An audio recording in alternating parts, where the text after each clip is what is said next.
Hello மக்களை, சந்தியா ராக serial செம இன்ட்ரெஸ்டிங்கா போகுதுன்னு சொல்லலாம். கார்த்தியை அரெஸ்ட் பண்ணிட்டாங்கன்னு கோபத்துல இருக்க புவனேஸ்வரியும் எப்படியாவது ரகுராம் குடும்பத்துல இருந்து ஒரு உயிரை எடுத்துடணும்னு யோசிச்சுட்டே இருக்காங்க.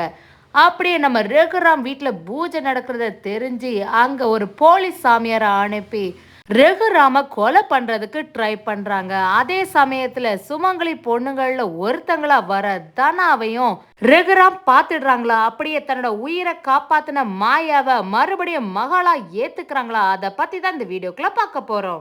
வீடியோக்குள்ள போறதுக்கு முன்னாடி நம்ம சேனலுக்கு ஒரு லைக் அண்ட் சப்ஸ்கிரைப் பண்ணிடுங்க மக்களே. அப்படியே பக்கத்துல இருக்க பெல் ஐக்கானையும் கிளிக் பண்ணிடுங்க. அப்பதான் நான் போடுற வீடியோ எல்லாம் உங்களுக்கு நோட்டிபிகேஷனா வரும். வாங்க வீடியோக்குள்ள போகலாம்.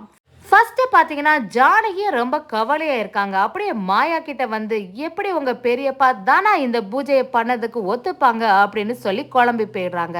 மாயாவும் அதுக்கு எனக்கு ஒரு பிளான் இருக்கு, நம்ம 3 சுமங்கலி பணங்களை வர வச்சு அவங்கள வச்சுதான் பூஜை நடத்துறோம்னு சொல்லிடலாம், அப்படியே வர பொண்ணுங்களையும் முகத்தை சாரி வச்சு மூடிடுங்கன்னு சொல்லலான்னு பிளான் பண்றாங்க மாயா.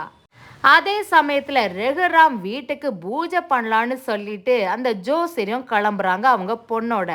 ரகுராம் நீண்ட ஆயுளோட இருக்கணும்னு சொல்லிட்டு வீட்டுல பூஜை பண்றாங்கன்னு தெரிஞ்சுக்கிட்ட புவனேஸ்வரியும் ரகுராம் வீட்டுக்கு பூஜை பண்ண போற ஜோசியரை அப்படியே மடக்கி பிடிச்சு ஒரு வீட்டுக்குள்ள அடைச்சு வச்சிடுறாங்க. அப்படியே புவனேஸ்வரி அந்த ஜோசியர்கிட்ட, உன்னோட பொண்ணு உயிர் உனக்கு வேணும்னா நாங்க அனுப்புற ஒரு ஆளையும் உன் கூட அசிஸ்டன்ட்னு சொல்லிட்டு கூட்டிட்டு போனோம், அப்படியே அவன் அங்க என்ன பண்ணாலும் அதை கண்டுக்கவே கூடாது, அந்த ரகுராமோட உயிர் எங்க கையில தான் இருக்கு அப்படின்னு சொல்லிடுறாங்க.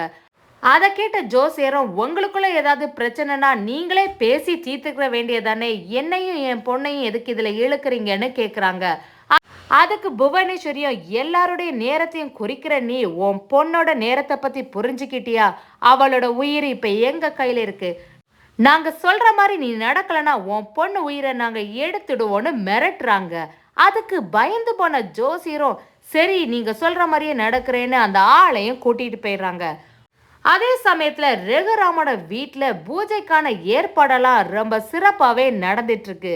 நம்ம சீனுவும் மாயாவும் பூஜைக்கான வேலைகள் எல்லாம் ரொம்ப சிறப்பா ஃபாஸ்டா செய்துட்டே இருக்காங்க. அப்படியே ரகுராம் வீட்டுக்கு வந்த ஜோசியரும் பூஜையை ஸ்டார்ட் பண்ண போறாங்க. ஜானகி அந்த ஜோசியர்கிட்ட உங்களுக்கு ஏதாவது வேணுமா அப்படின்னு கேட்டுட்டு இருக்காங்க. ஜோசியரும் ரொம்ப டென்ஷன் ஆட்டி, யாராவது இந்த உண்மையெல்லாம் கண்டுபிடிக்க மாட்டாங்களா, அப்படியே ரகுராமோட உயிரை காப்பாற்ற மாட்டாங்களா அப்படின்னு மனசுல நினைச்சிட்டே இருக்காங்க. மாயாவாது இத பத்தி தெரிஞ்சுக்க மாட்டாளா, என்ன பண்றதுன்னு யோசிச்சுட்டே இருக்கும் போதே பக்கத்துல உள்ள புவனேஸ்வரோட ஆளும், என்ன சாமி யோசிச்சுட்டே இருக்க, யார்கிட்டயாவது போட்டு கொடுக்கலான்னு நினைக்கிறியா, உன் பொண்ணு அங்க மாட்டிட்டு இருக்கா புரியுதுல அப்படின்னு ஞாபகப்படுத்துறாங்க. அதை தெரிஞ்ச ஜோசியரும் எதுவுமே பண்ண முடியாம அப்படியே பூஜைய ஸ்டார்ட் பண்ணிடுறாங்க. அப்படியே புவனேஸ்வரி அனுப்பின போலீஸ் சாமியாரும் வசமாட்டி யாரும் பார்க்காத டைம்ல ஒரு ஒயரை எடுத்து சுவிட்ச் போர்டில் மாட்டிட்டு சுவிட்ச் ஆன் பண்ணிடுறாங்க. அப்படியே அந்த ஒயரை ரகுராம் உட்கார போற இடத்துக்கு பக்கத்திலேயே மாட்டி விடுறாங்க. இதெல்லாம் பார்த்துட்டு இருந்த ஜோசியரோ பயங்கரமா டென்ஷன் ஆயிடாங்க. ஐயோ, ரகுராமுக்கு உயிருக்கு என்ன ஆக போதோ, யாராவது காப்பாற்ற மாட்டாங்களான்னு நினைச்சிட்டே இருக்காங்க. அப்படியே மாயா சீனுக்கிட்ட வந்து, தனாவும் கொஞ்ச நேரத்துல வந்துருவா, ஆனா அவ சாரியை வச்சு ஃபேஸ மறைச்சிட்டு வருவா, யாராவது வாசல் வந்து பிரச்சனை பண்ணாங்கன்னா அந்த சமயத்துல நீ கரெக்டா வந்து அதை பார்த்துக்கோன்னு நம்ம சீனுக்கிட்ட சொல்லிடுறாங்க. ஜானகியும் ரகுராமோட உயிருக்கு எந்த ஆபத்தும் வந்துடக்கூடாதுன்னு சொல்லிட்டு கடவுள்கிட்ட வேண்டிட்டே இருக்காங்க. அப்படியே ஜோசியரும் வாங்க பாத பூஜை பண்ணணும்னு சொல்லிட்டு உட்கார வைக்கிறாங்க. பூஜையும் ஸ்டார்ட் ஆயிடுது. எல்லாரும் அவங்களுக்கு பாத பூஜை பண்ண தொடங்குறாங்க. பூஜை பண்ணும்போது பாதத்துல போட்ட தண்ணி எல்லாம் கீழே சிந்திடுது. இதெல்லாம் பார்த்துட்டு இருந்த மாயாவும் ஜானகியும், பாருங்க எல்லா தண்ணியும் கீழே சிந்திடுது, எல்லாத்தையும் கொஞ்சம் ஒதுக்கி வைக்கலான்னு சொல்லிட்டு ஒதுக்கும் போது அந்த சைட்ல இந்த ஒயரை பார்த்துடுறாங்க நம்ம மாயா. அப்படி யார் இந்த ஒயரை வச்சதுன்னு அங்க தள்ளி விட்டுறாங்க. எப்படியோ ரகுராமோட உயிரை அவங்களுக்கு தெரியாமலே நம்ம மாயா காப்பாத்திடுறாங்க.